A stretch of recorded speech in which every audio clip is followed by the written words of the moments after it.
The 2019 offseason was a very crazy one, especially for the Los Angeles Clippers, and it was a very good one. How else do I put it? It was like the basketball gods that this franchise, well, they deserved something great, and well, they got something pretty good. They were able to acquire Kawhi Leonard, who had just come off one of the best playoff runs we've ever seen in recent history. And although he beat a Warriors team that wasn't 100% due to injuries, hey, an impressive run is an impressive run, and many people considered him to be the best player in the world at this time. Not only that, but they were able to trade for Paul George, who just come off an MVP caliber season, and also finished third in the Defensive Player of the Year race. And I mean, it was just a dream off season. How else do I put it? And people were just, well, they were ready for the Lakers and Clippers Western Conference Finals. If you told people that in September of 2019 that the Lakers and the Nuggets would be playing in the Western Conference Finals, they would have thought that you were crazy. But with all of that being said, here we are. At this point, the Clippers, they can't win the championship anymore. They're out of the playoffs. And now let's just talk about what's next for this team. Now, I did mention this in my Rockets video, which I will have it in the card above. This is pretty much unscripted, so sorry if I do jumble my words. I did not have a time to write a script. Like the video if you guys did enjoy. Subscribe to the channel if you guys are new. I'm trying to reach 100 subscribers. Also, comment down below your video ideas. It really helps me out. That way I can provide you guys with the content you want. And if I'm running low on video ideas, you guys can really help me. And share this channel with any NFL and NBA fans that you guys know. Now let's just get into the real video. Now, in that Game 7, the Clippers were just terrible. In this series, they were up 3-1. And okay, I know Clipper fans, you probably heard it all last night, but yeah, they just played terribly. I mean, how else do I put it? Jamal Murray was absolutely destroying them in games that mattered most. In these games, they were up by double digits at one point, and they blew these leads going after some time. And I mean, now here we are. They lost 4-3, but let's just get past this. Anyways, what is wrong with this Clippers team? What are the flaws with this team? Every team has their flaws. We saw that with the Bucks, which a video will be coming out soon about the Bucks and what's next for them. But we saw every team has their flaws. The flaws with this Clipper team, well, it's mainly just that the fact they don't have a true playmaker and coaching. Plus, their chemistry is not the best, and their offensive system, they don't really have how do I put it? They don't have a true offensive system. Now, they are by no means an absolutely terrible team, which I know I'm gonna get roasted for because of recency bias, but they really aren't that bad of a team. But here's the thing: a true playmaker is needed in a good offense. A true playmaker will give people, well, that true playmaker will give the offense, well, just easy looks, so they can get good looks consistently. And the Clippers rely way too much on hitting tough shots, which, I mean, they can hit tough shots, but it's much better to just have easy looks. And I shouldn't even have to explain why. It's better to have easier looks rather than just hitting a ton of tough shots. And their offensive system, there is no true offensive system. I mean, the offensive system is essentially just some off-ball movement and kind of some stuff to the side, but then it's just some guy who's handling the ball, seeing if he can just create some offense, and then he gives it off to someone else on the next possession to do the same thing.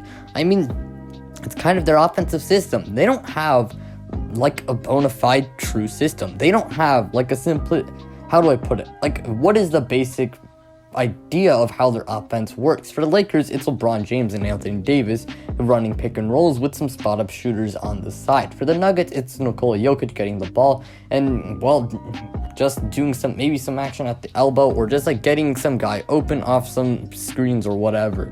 I mean, you guys see the point. Almost every team has basically just like a basic offensive system, really, and the Clippers don't have that. And I know it can definitely get predictable, but having a basic offensive system is always easy for your team, and it's just better for your offense. How else do I put it? And that brings me to Doc Rivers, the coach of this team.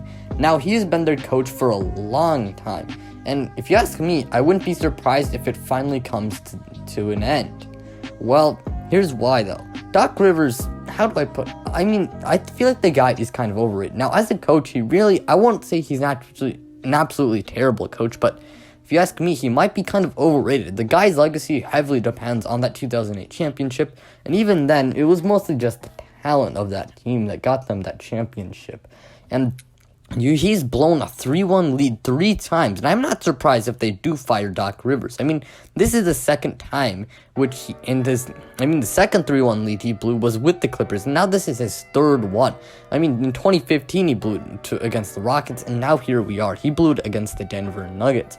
If you ask me, the Clippers might have to move on from Doc Rivers. Now, obviously, he isn't completely at fault. Like, Kawhi Leonard did not play well in that Game 7, as he shot under 30% from the field.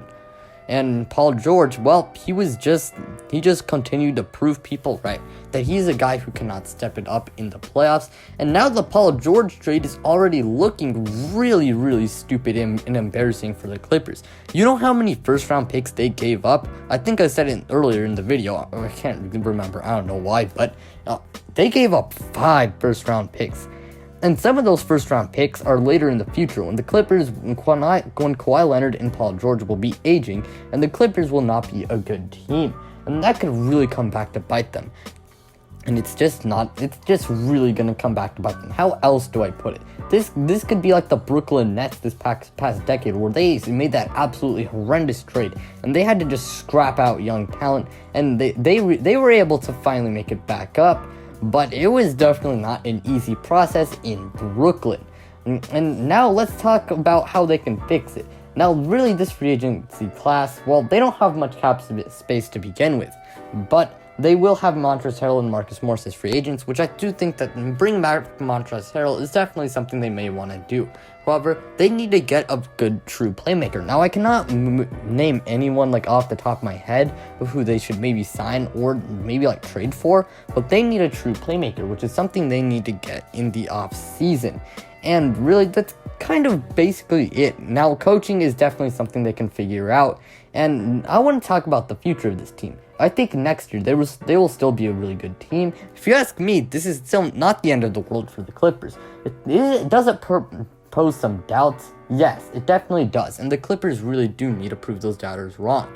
And here's the thing, though. The Clippers are still one of the best teams in the league, and there's always next year. They say that in sports all the time.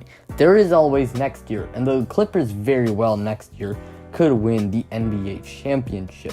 I mean, they still got Kawhi Leonard and Paul George, and assuming nothing happens, they will still be in contention for a championship. And all the Clippers need to do to win this trade, the Paul George trade, is to win just one championship. If they can win one championship, then they would have already pulled out a win for themselves in this Paul George trade.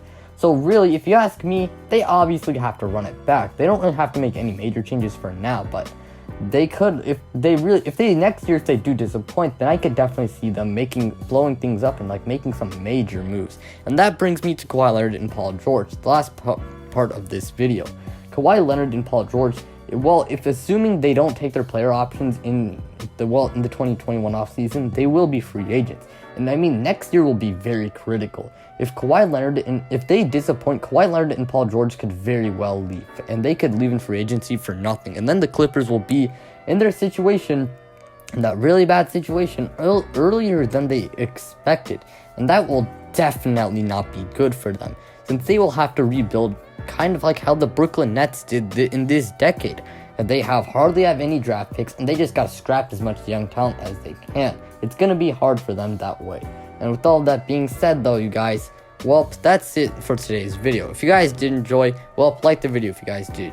Well, like the video, subscribe to the channel if you guys are new. I'm trying to reach 100 subscribers. Comment down below your video ideas. And also share this channel with any NFL and NBA fans that you guys know. And also check me out on Twitter below. And check out some of my other videos in the card above. And with all that being said, you guys, I'm out.